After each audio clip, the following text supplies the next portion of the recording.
Well, we're always looking for ways to get more bang for our buck, but not all of us think of buying second-hand.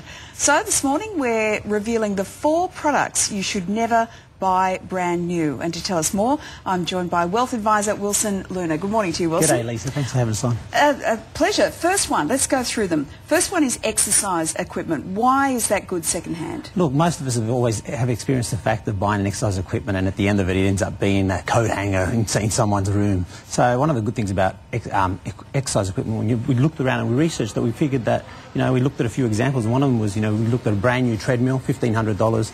Looked at a second-hand one, used twice only, $600. So you could save close to 60% on a lot of equipment just because it's second-hand, and most of it is barely used because, as we know, we buy it and then we sort of, don't use it anymore. That's a great saving. Where should you buy a second-hand treadmill or any exercise equipment? Generally online or classifieds is the best way to go. The only caveat with exercise equipment is generally try it out before you sort of buy it. So try and put your hands on it, go through it and make sure that it's all working okay. Next one, jewellery. Where should we buy jewellery to know that it's good stuff? Again, online, classifieds. My personal preference is classifieds because you can actually go out there and have a look at it.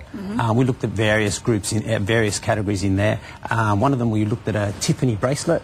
To give you an idea, $575 to $600 brand new in retail, $275 second-hand, but it was as new condition, so basically 50% off just by buying it in that second-hand condition. So there's big savings to be made in jewellery. That's great. You'd have to be very careful though, particularly when you start moving into precious stones, things like diamonds. Yeah.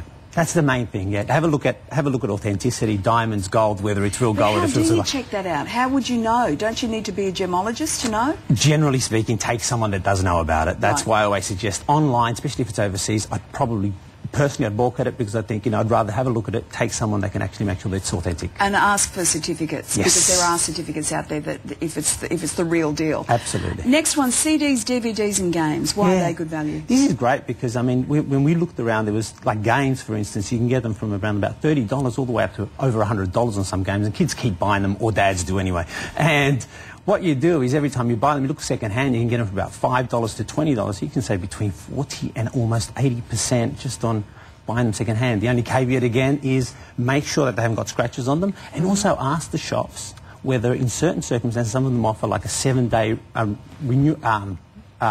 guarantee. So basically, if they have got scratches, you send them back. Oh, that's and they good. either give you the money back or they replace it.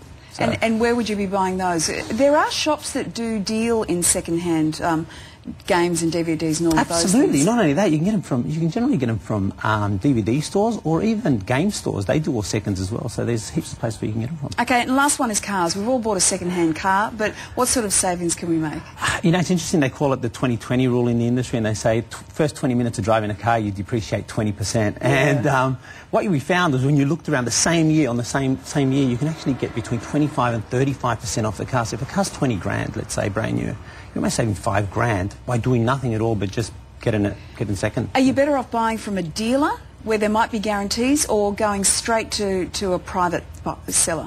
Horses for courses, but the truth is you can do it either. One of the good things about going, obviously, private, you can go auctions, you can go online, and you can go classifieds, or else obviously you can go to dealers.